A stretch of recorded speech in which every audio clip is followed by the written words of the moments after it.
Hey and welcome back to the studio. In this tutorial I'm going to show you how I painted this sea turtle.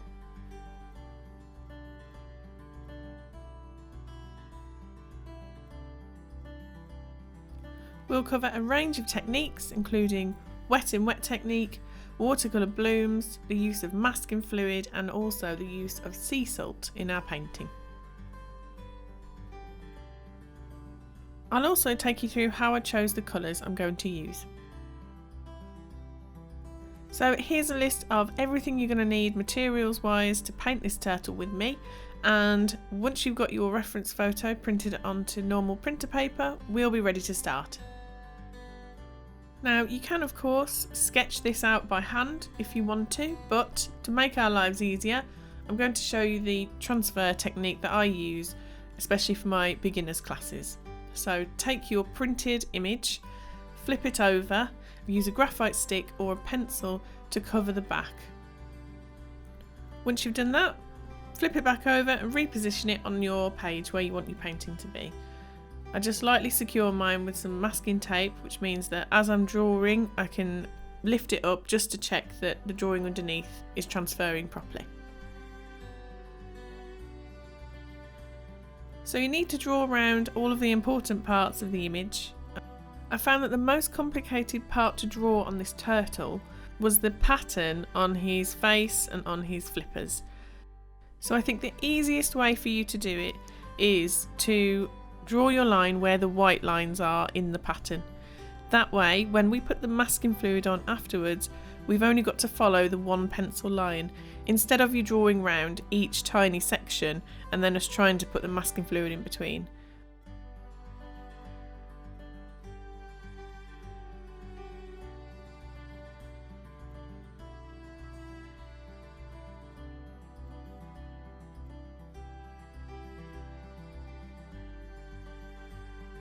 So check your drawing before you remove the reference image completely, just so that you can see it's transferring properly. And once you're happy with it, we'll start to apply the masking fluid.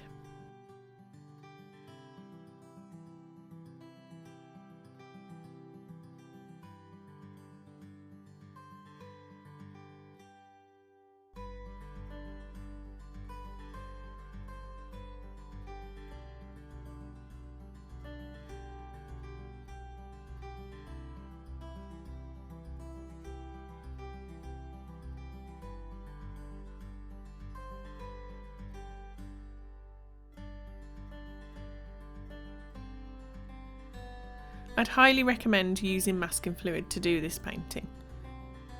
So we'll probably need a fair amount of it. So I've put some into my well and I'm using the silicone tool to apply it.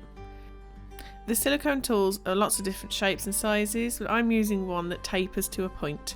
That's really going to help me get the really small fine detail and the small fine lines around the flippers.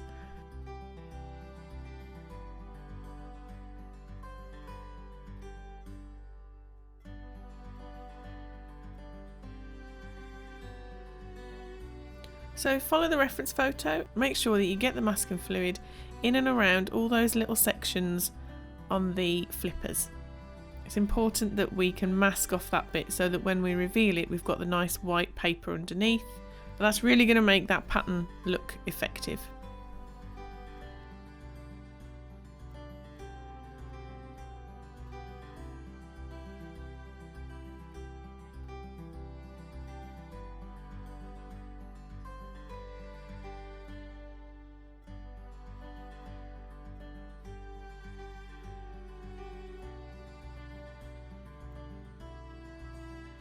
So you can see I've used the masking fluid on pretty much every part of the turtle.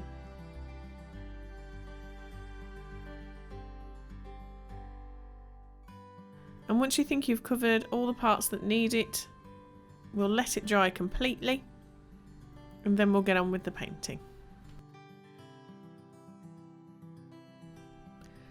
Now I haven't painted a lot of ocean wildlife before, so I knew I was going to use some colours that I'm not that familiar with. So what I wanted to do was test them on some watercolour paper first, to then choose the best ones that match the colours in the reference image. So This is a really good exercise to do, especially if you've bought a new set of paints, because the colours when the paints are in the pan can look very different to when they're actually on the paper. So as you can see, I've done a colour swatch for the majority of my Winsor & Newton paint palette there.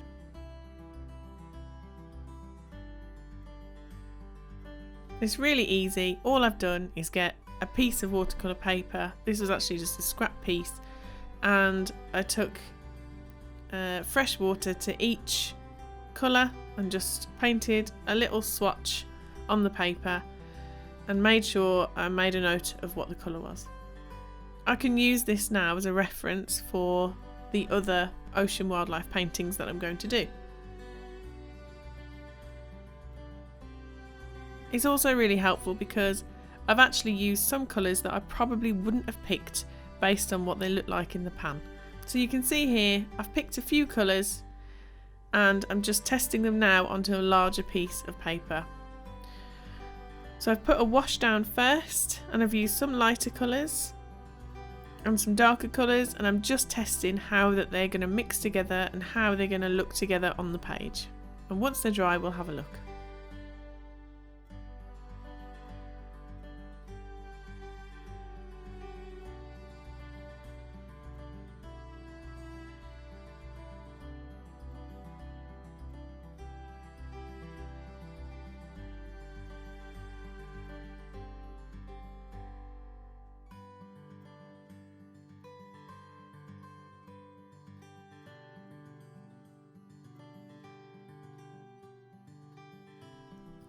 So I'm happy with how they all look together. The yellows and the blues and greens really complement each other. So the colours that I've picked are cerulean blue,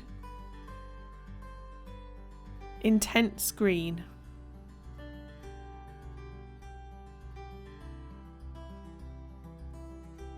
gamboge hue,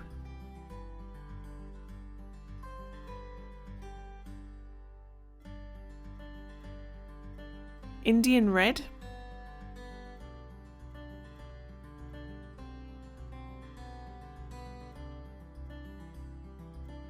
burnt sienna, and indigo. I'm also going to make a mix of the cerulean blue and the intense green. So I've mixed a little bit of each colour into my palette. This is going to be enough just to get started. I'd like to start with the background on this painting. So working fairly quickly but in sections, we're going to put a wash down surrounding the whole of the turtle because we want to get that lovely dark indigo background in first. So I've put a wash over half of the painting, and then I've taken the well of indigo that I made earlier and I'm just putting that, making sure I only paint up to the edges of the turtle. It doesn't have to be neat and even. We want to create that sort of underwater look, so I'm deliberately putting more paint in some areas and moving it around, leaving splodges, just to see what kind of effect we're going to make with that. So while that's still wet, I'm also introducing some other colours. So the mix of the cerulean blue and intense green that I made earlier, I'm just putting into some parts. This is just going to give a varied look to the background and hopefully a really nice effect.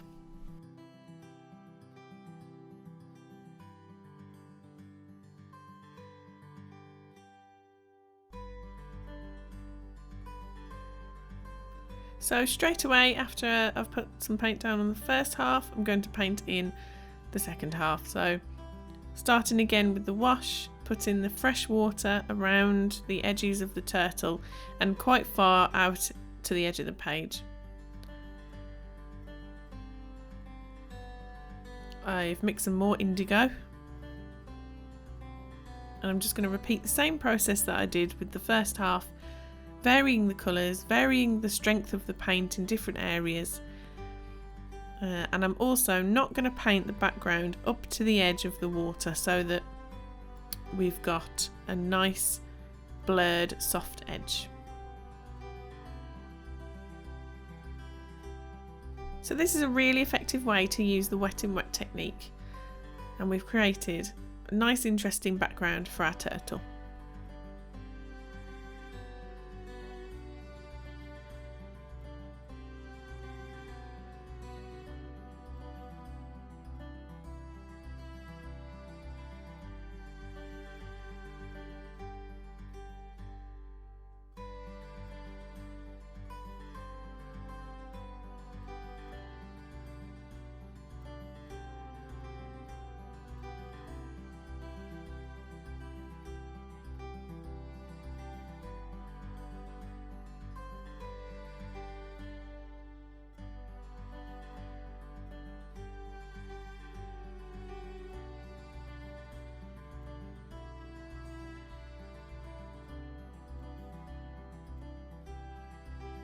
The last thing we're going to do before we let this dry is to create some watercolour blooms, and we do this by dropping fresh water onto the paint while it's still wet.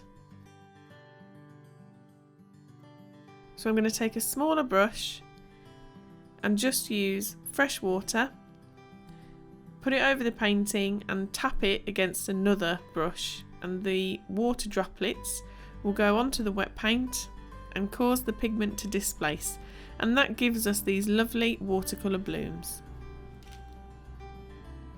I think they really add to the underwater effect. So I've let the background dry completely before I carry on, but I have noticed that in some areas the background has gone over onto the actual turtle, so we're just going to lift some of the paint away to get the edges of the turtle's flippers and around his face back. So all I'm doing is using a small brush with clean water, and I'm just reactivating the paint in the areas where it shouldn't have gone. And what's happening is, as the paint's reactivating, you can lift it off the page. So I'm wiping the brush onto the tissue, or you can use the tissue to dab the page, and it's just letting me redefine the edges of the turtle's face and flippers so I can carry on with my painting. Now, depending on what paint you've already used, you might get varied results with this. Because we've only put one wash down and it's quite light, the paint's lifting really well, and you can almost see that it's back to paper white. But if we'd gone with any darker paint, it might stain the page, so you won't get as good a result. It's a technique that you can use to correct minor accidents, so it's a useful one to know. So let's start painting the turtle, and we're going to do it in different sections. So we'll start with the front flipper, and I'm going to use a wash technique. So I've just put the fresh water down first, and I'm starting with the gamboge hue in the light areas. I put a little bit of the burnt sienna, and I'm using the same colours I've used in the background because they'll be reflecting onto the underside of the turtle. So that's the cerulean blue and intense green mix.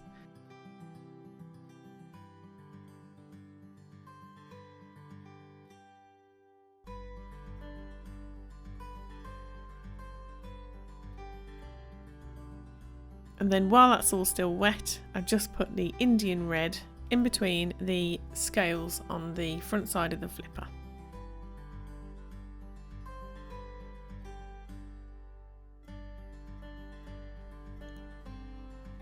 I'm using the burnt sienna just to put in the shaded areas underneath the fin, and there's a little bit of shadow around underneath his neck as well.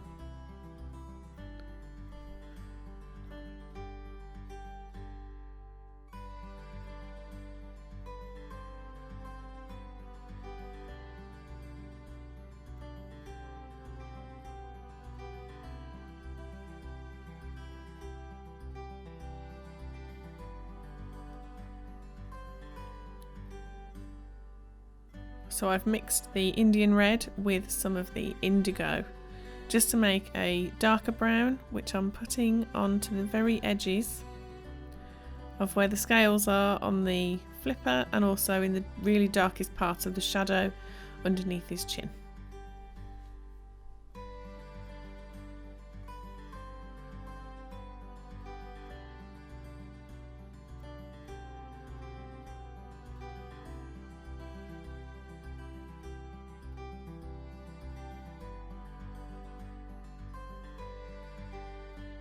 While that's drying, move on to another flipper. So we'll do the back flipper, which will be fairly easy because it's quite dark.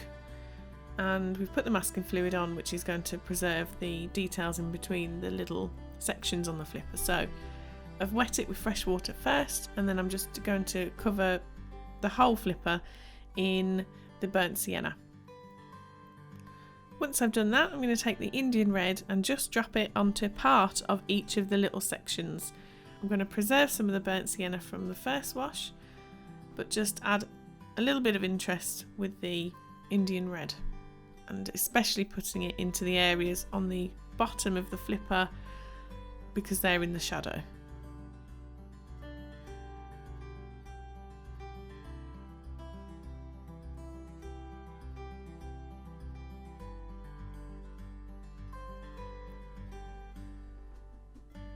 I'm using the Indian red to first put in the shadow that's underneath the shell, and then I'm going to go over the top with the mix of Indian red and indigo to put in the very dark shadow that's right underneath the shell.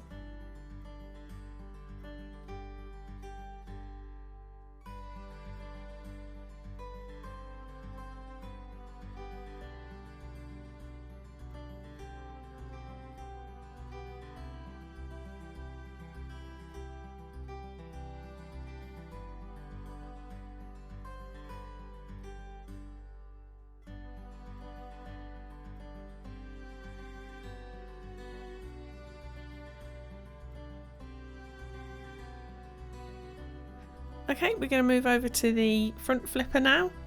So looking at this, it's lighter in the middle than it is on the outside. So I'm going to start by putting the fresh water down as normal. And then I'm going to do a wash over the whole of the flipper with the burnt sienna.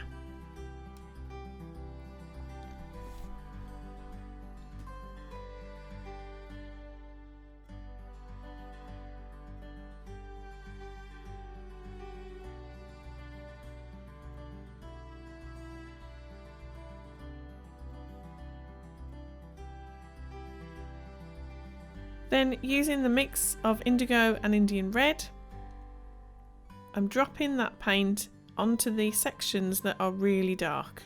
So this is along all of the edges. I don't want to cover the whole section. As you can see, I'm just dropping it on the edge and just letting the watercolour blend by itself. I think there's a few small parts in the middle that are dark as well. But I don't want to get rid of all that burnt sienna that we just put on.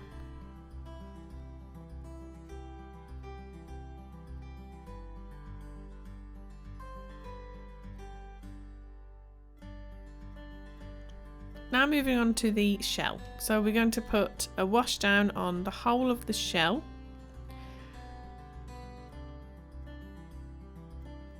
Start with the lightest colour first, which is the gamboge hue. And just drop that into each section on the lightest parts.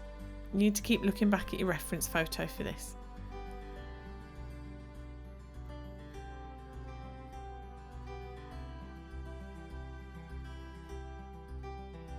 While that's still wet, I'm going to take the burnt sienna and drop it onto the areas where the shell has got a mid-toned colour. I don't want to cover up the gamboge hue that we've just put on, so putting the colours next to each other while the paper's wet means that they'll just blend nicely. So now we're going to take the Indian red and use quite a thick mix of this and drop it onto the bottom of each section on the shell.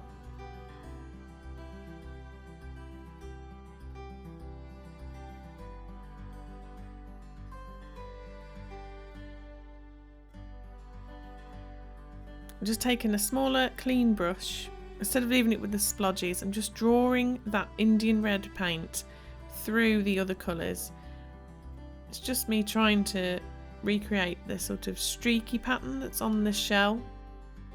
So the last step to do on the shell is apply the sea salt. The sea salt's going to absorb some of the pigment and the water, and it's going to create little blooms, quite a lot like the water blooms that we did for the background, but they do have a slightly different look to them. So It's quite nice to experiment with this. You can do it with the water or you can use the salt. Larger grains will have a different effect to using the small grains.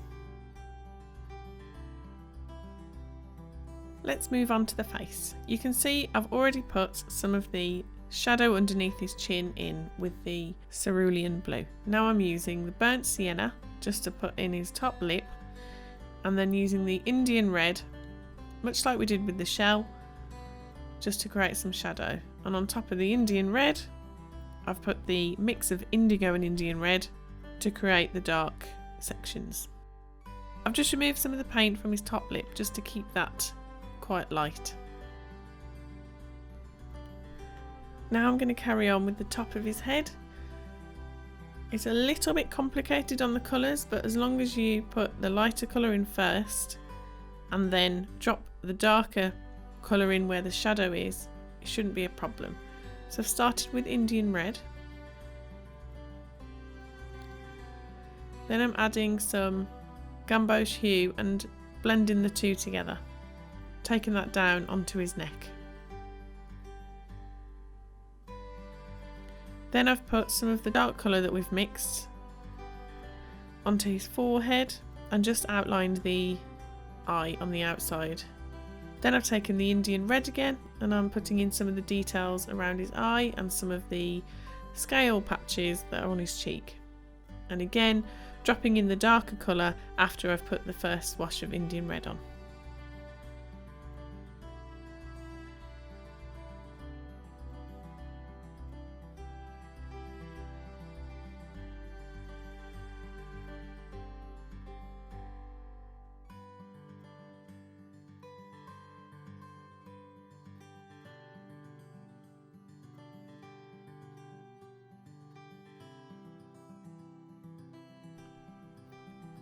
Now I'm using the gamboge hue just to put in the lighter areas on the top of his neck and on his shoulder.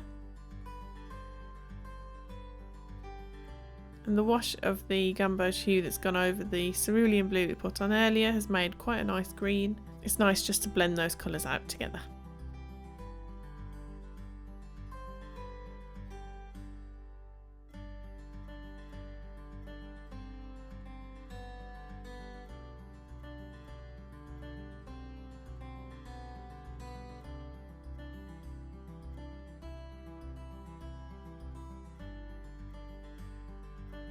I'm just adding a wash of the cerulean blue to the belly part just to make it match the part that we've put under his chin. So I'm also putting in some shadow underneath where his shoulder is, that's under the shell, that's quite dark in there, so I'm using the darker mix that we made out of the Indian red and the indigo.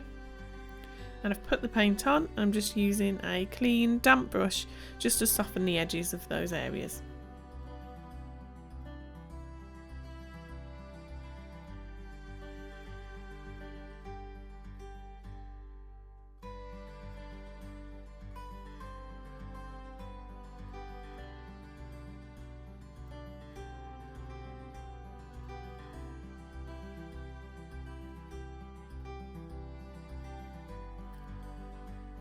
Just taking that colour down onto the very underneath of the turtle's belly, just to add a little bit of detail in there.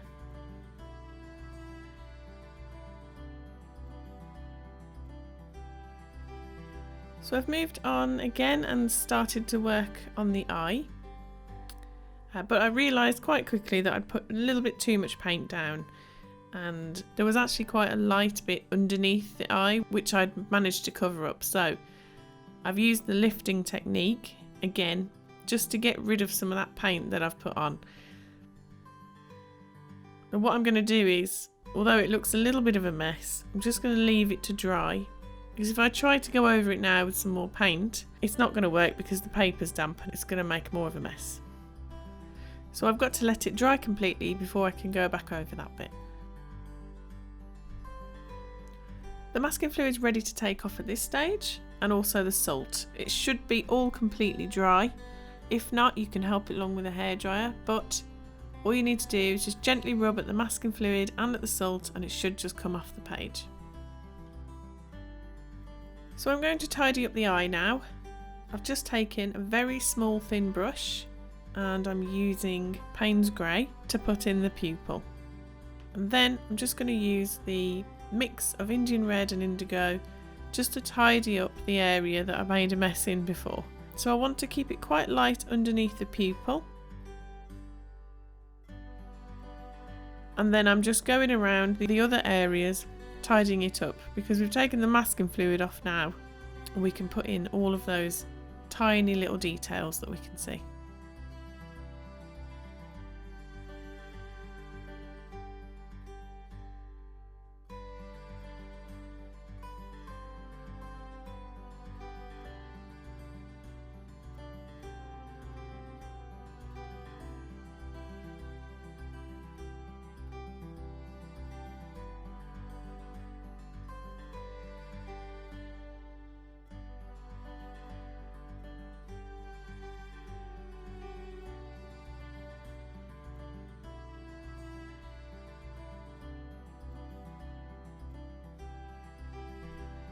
So I'm just going over some of the more shadowed areas on the head, darkening the layers, just using a small brush.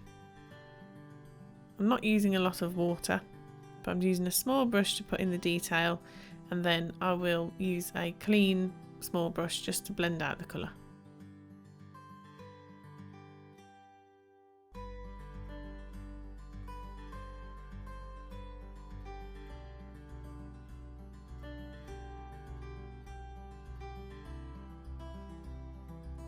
So here I'm using the small brush just to put in some of the really fine detail. There's creases in his skin, underneath his chin and along his body, and actually on some of the fins. So all I'm doing is putting in just loosely. I don't want to put in every single detail, so we just want to put in some of them with the dark mix, but quite a watered down version of the dark mix. Just putting in some of those fine lines that you can see on the underneath of his belly and on the flippers.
Okay, so where we've taken off the masking fluid, some of the areas are a little bit too white. So I'm just taking the Gamboge hue and putting a light wash onto some of those areas, like on the bottom of the flipper and on the front flipper. I'm just taking it down the right hand side where it's a little bit darker. I want to leave the white on the left hand side because that's catching the light more. So I'm also going to do this to this shell as well.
So I'm really happy with the way this turtle's turned out, but there are a few finishing touches that I want to just put on. So I'm going to add some of the colours that we can see in the turtle to the background. And all I'm going to do is put a really quick wash all the way around the background. I don't want to do too many brush strokes because it's going to start to lift that lovely pigment that we've already put down. So I've just put a little bit of fresh water all the way around, and I've taken the Gamboge hue on a small brush, and I'm going to tap the brush around on the background. So it's just going to leave some light splatter of that yellow colour. I'm also going to do it with the Indian red as well. One last thing, I've just taken the lamp black and I've filled in the pupil, just because I felt like it needed to be darker compared to the rest of his head. And that's it. I've really enjoyed painting this one, and I hope you have too. The colours are really vibrant, which I love. If you've had a go at painting this, don't forget to show me. You can get in touch on social media. I'm on Facebook and Instagram. Don't forget to subscribe if you're enjoying these videos and tutorials, and I'll see you for the next one. Bye for now.